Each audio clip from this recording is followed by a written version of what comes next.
गोष्ट सांगू इच्छितो की हे थोडंसं चुकीचं बोलले आपले गव्हाणे साहेब, कारण मी 15 दिवसापासून मागे लागलोय आपण हा कार्यक्रम केमिस्ट बोर्डला घेऊया, परंतु यांचं मत असं पडलं की नाही आमच्या जागेत करायचं हरकत नाही, कारण मला कधी कधी अपयश येत नाही. यश येण्यासाठी वेळ लागतो, पण माझ्या जीवनामध्ये देर आहे पण अंधेर कधी आलेला नाही आतापर्यंत. कारण मी सांगितलं होतं तुम्हाला मी जागा मिळवून देतो, पण ह्यांनी ते मान्य केलं नाही. सॉरी. चला मुद्द्याचं बोला ना. आता यानंतर योगाबद्दल थोडंसं 2 मिनिटं मी बोलतो. मी प्रत्येक वेळी सांगत असतो की आज ते खाद्य संस्कृतीबद्दल बोलले की आपण जरुरीपेक्षा जास्त खातो आणि ह्यामुळे आपल्याला असणं करता येत नाही. हे खाणं पिणं थोडंसं कमी करा, आठवड्यातून एक उपवास करा, म्हणजे नक्कीच पोटाला घडी पडणारे, पोटावर दाब येणारे जर आसनं झाली आणि तुमचं मशीन जर निरोगी राहिलं तर तुम्ही निरोगी, आनंदी आणि अक्षरशः सुखी राहा. आणि डायबिटीस वाल्यांना सुद्धा प्रत्येक आसन हे प्रत्येक रोगावर आहे, प्रत्येक आसन हे प्रत्येक रोगावर आहे. प्रत्येक प्राण्यांची नावं दिली यांनी सांगितलं, वनस्पतीचं नाव दिली यांनी सांगितलं. मत्स्यासन, कारण मासा हा त्या आसनामध्ये तो निरोगी राहतो म्हणून त्याला मत्स्यासन म्हटलं जातं. प्रत्येक गोष्टीला मार्ग आहे, प्रत्येक गोष्टीला इच्छा असेल तर टाइम, तर टाइम तुम्ही काढा. हे खरं येतात. आता यांनी सांगितलं की इथं आपल्याकडे जे काही ज्येष्ठ मंडळी आहे ते खरोखर खूप कमी संख्येने येतात, तर त्याला काय कारण आहे मी प्रत्येक वेळी आवाहन करत असतो.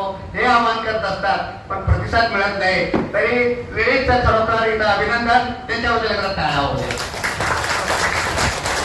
लेडीज प्रत्येक ठिकाणी पुढे आहेत आणि लेडीज मुळे आमच्या संघाचं पण नाव सगळीकडे होत आहे, त्याचा मला अभिमान वाटतो. आता मी 1-2 उदाहरण फक्त सांगणार आहे, मला बोलायचं होतं बरंच. वात पित्त आणि कफ, माणसाला जर राग आला तर पित्त वाढतं, ताण आला तर वात वाढतो आणि आळशी जर राहिला तर कफ वाढतो. पण हे फक्त वात पित्त कफ बॅलन्स राहू शकतो फक्त योगामुळे. योग करा आणि निरोगी राहा. त्याचबरोबर मी तुम्हाला एक सांगेन, त्यांनी अयंगारांचं नाव घेतलं, रामदेव बाबांचं नाव घेतलं, एका गोष्ट सांगतो फक्त. शिकेश अयंगार 96 वर्ष झाले, परंतु त्यांनी आंतरराष्ट्रीय लेवलला प्रत्येक देशामध्ये योगाचा झेंडा रामदेव महाराजांपूर्वीच पोहोचवलेला होता. आजकाल योगाचं व्यापारीकरण चाललेलं आहे, मला कुणाचं नाव घ्यायचं नाहीये. आजकालचे जे योगा आहेत आंतरराष्ट्रीय लेवलचे असं ते व्यापारीकरण झालं नाही पाहिजे. हे शिकेश अयंगारने केलं नाही. त्याच्या लाईट ऑफ योगा, योग दीपिका नावाचं पुस्तक आहे, 25 भाषांमध्ये भाषांतर झालेलं ते तुम्ही पुस्तक वाचा. लाईट ऑफ योगा, योग दीपिका, 500 रुपये किंमत आहे तिची. आज 25 भाषांमध्ये भाषांतर झालेलं आहे. संपूर्ण जग ते पुस्तक वाचतंय. आणि याबद्दल तुम्हाला एक सांगायचं आहे, जिथं मार्ग नाही तिथं योग आहे. सचिन तेंडुलकर खांद्याच्या आजारासाठी सगळीकडे प्रयत्न करून थकला होता, शिकेश अयंगारने त्याला ठीक केला फक्त योगाने. अनिल कुंबळेला फक्त योगाने शिकेश अयंगारला ठीक केला.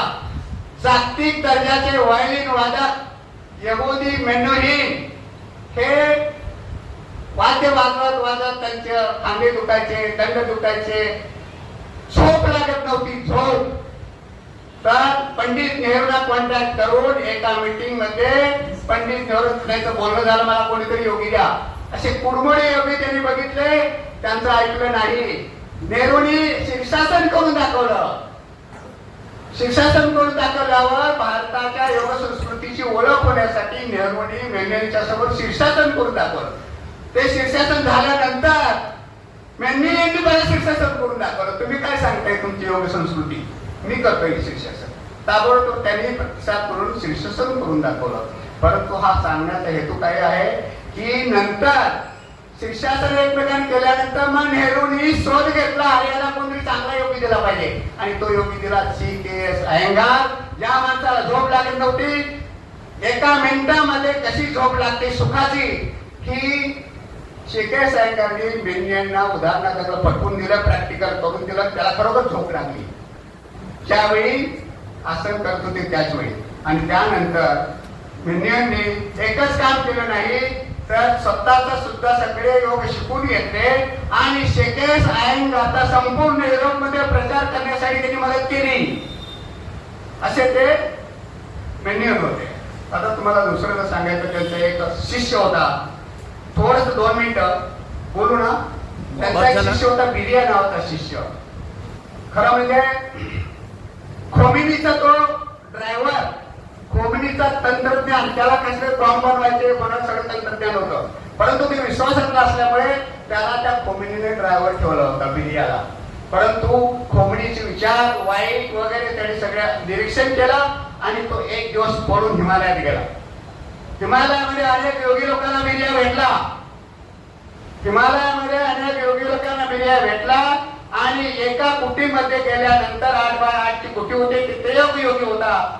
सूर्यास्ताबरोबर शीर्षासनामध्ये जात होता आणि सूर्य उदयाबरोबर तो शीर्षासन सोडत होता.